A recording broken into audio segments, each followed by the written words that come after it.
Muy buenas noches. La noticia del día. El ataque a una patrulla de la policía de Soacha, Cundinamarca, dejó como saldo a 3 oficiales heridos. El vehículo en el cual se movilizaban fue impactado por un artefacto explosivo.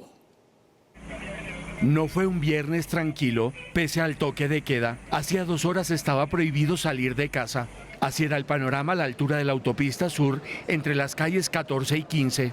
Fue difícil cumplir con la medida del confinamiento social. Una explosión sacó a muchos moradores de sus hogares. Un vehículo de la SIJIN fue impactado por un artefacto explosivo. 3 policías resultaron heridos. Una granada que les fue arrojada desde una moto al vehículo en el que se transportaban. Los uniformados fueron trasladados al Hospital Cardiovascular de Cundinamarca. Entre ellos se encuentra un capitán y 2 señores patrulleros a quienes les estamos prestando el respectivo acompañamiento, tanto a ellos como a sus familias. Al tiempo eran detenidos los 2 responsables de este hecho, que fue calificado como un atentado. Entre la comunidad y las cámaras de seguridad se logró la detención. En mi calidad de alcalde de Soacha doy un rechazo total y contundente al atentado que sufrió una patrulla de la policía el día de ayer a las 10:20 en nuestro municipio. Y esperamos que ahora se surta el proceso de judicialización y que paguen en cárcel el tiempo necesario por este atroz atentado. Los sospechosos tienen antecedentes legales, uno por violencia intrafamiliar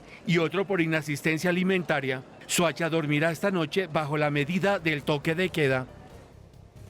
El ICFES se rajó en la primera prueba Saber Virtual en Casa, reportaron miles de estudiantes a través de las redes sociales.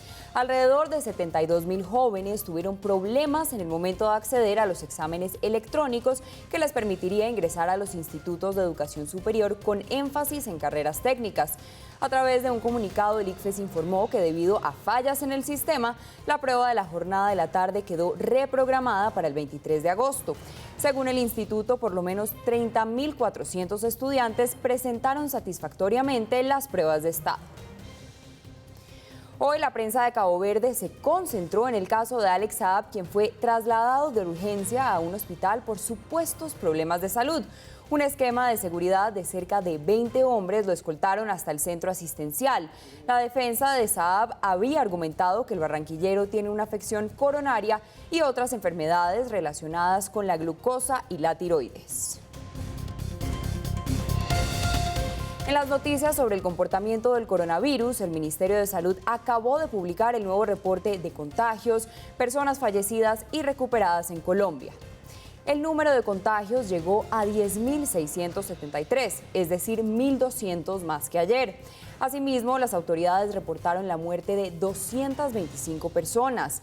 6.321 de los contagiados se recuperaron en todo el territorio nacional. El Ministerio de Salud reportó hoy 134.498 casos activos. Noticias del Valle del Cauca. 38 adolescentes fueron descubiertos en una fiesta electrónica que congregó a unas 100 personas en Jamundí. Como se ha informado, en este municipio rigen normas como la ley seca, el toque de queda y aislamiento preventivo decretado por las autoridades dentro de la contingencia para frenar el coronavirus. Los padres de los menores deberán pagar una multa ante el incumplimiento de las medidas sanitarias. En la fiesta, pocos llevaban tapabocas. Mucha atención, hace unos instantes el procurador Fernando Carrillo denunció que en Colombia hay 70.000 pruebas de coronavirus represadas. Las ciudades afectadas son Bogotá, Barranquilla, Santa Marta y Tumaco.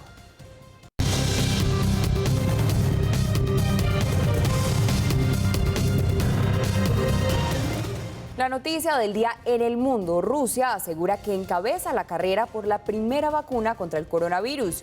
El gobierno de este país habría descubierto el antídoto contra la enfermedad tras una investigación adelantada por el Centro Nacional Epidemiológico y de Microbiología. La vacuna estaría lista en pocos días cuando será aplicada entre profesores y empleados sanitarios. El Ministerio de Salud anunció que en octubre iniciará la campaña de vacunación masiva.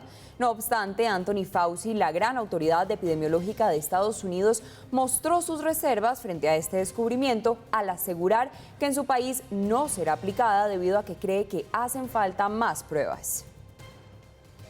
Y de Estados Unidos nos vamos a México. El país azteca alcanzó el máximo histórico de 8.400 contagios por coronavirus en tan solo un día. Con el acumulado de más de 424.000 enfermos, México se convierte en el tercer país con más casos en el mundo, después de Estados Unidos y Brasil. En esta parte del planeta han fallecido 46.000 personas.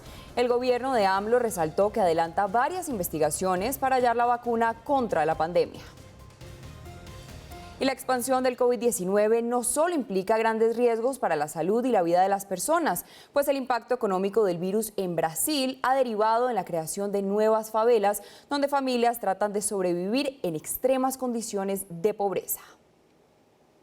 La crisis generada por el nuevo coronavirus ha hecho surgir nuevas favelas en Brasil, como esta del barrio Julieta Jardim en la periferia de Sao Paulo. Desde hace 4 meses casi no pasa un día sin que se instalen aquí decenas de familias. Debido a la pandemia, mi marido, el único que trabajaba, fue despedido y no teníamos cómo pagar el alquiler, porque tenemos 6 hijos también. Fue difícil y entonces nos vinimos para acá. La pareja construyó una chabola en un vasto terreno donde se estacionaban camiones. No fueron los únicos. Hoy ya cerca de 700 familias construyeron allí sus viviendas, la mayoría de madera, con techos de láminas de plástico y sin baños.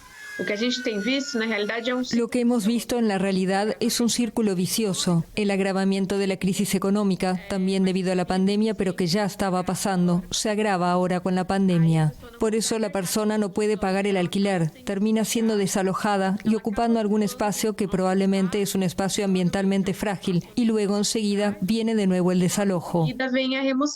Según la ONG, más de 2.500 familias han sido desahuciadas o amenazadas de ser desalojadas en Sao Paulo, irónicamente pese al llamado del gobernador a quedarse en casa por la pandemia. Este riesgo también existe en las viviendas de la nueva favela, construidas sin ninguna autorización. Y si no nos quedamos aquí donde tenemos una cobertura, aunque sea una maderita o un techo de chapa, pero estamos protegidos, ¿a dónde iremos? A vivir bajo un puente como tantos otros. Debaixo da ponte como muitos aí. Obligados a respetar el confinamiento, muchos habitantes de las favelas perdieron sus trabajos informales. Hoy dependen de un bono mensual que les otorga el gobierno. Muchos países suspendieron durante la pandemia los desalojos por alquileres impagos, pero el presidente Jair Bolsonaro vetó un proyecto de ley que buscaba ese propósito. Y por si la incertidumbre por el futuro no bastara, el hacinamiento y las precarias condiciones higiénicas convierten estos barrios en sitios propensos a la propagación del coronavirus. Tensa relación diplomática entre Estados Unidos y China. El presidente Donald Trump aseguró que prohibirá la plataforma TikTok, originaria del país asiático y que se convirtió en una de las más exitosas en Norteamérica. El mandatario se mostró preocupado porque, según él, TikTok podría ser utilizada por agentes de la inteligencia china con fines de espionaje. Trump señaló que tomará la medida en el marco del decreto de emergencia económica que se encuentra vigente. Los dueños de la plataforma negaron cualquier vínculo con el gobierno de Pekín. Hasta aquí este avance informativo. Ya viene Red Más Historias. Recuerde que puede vernos sin consumo de datos en la app Mi Claro y Claro Música o en nuestras redes sociales. ¡Feliz noche!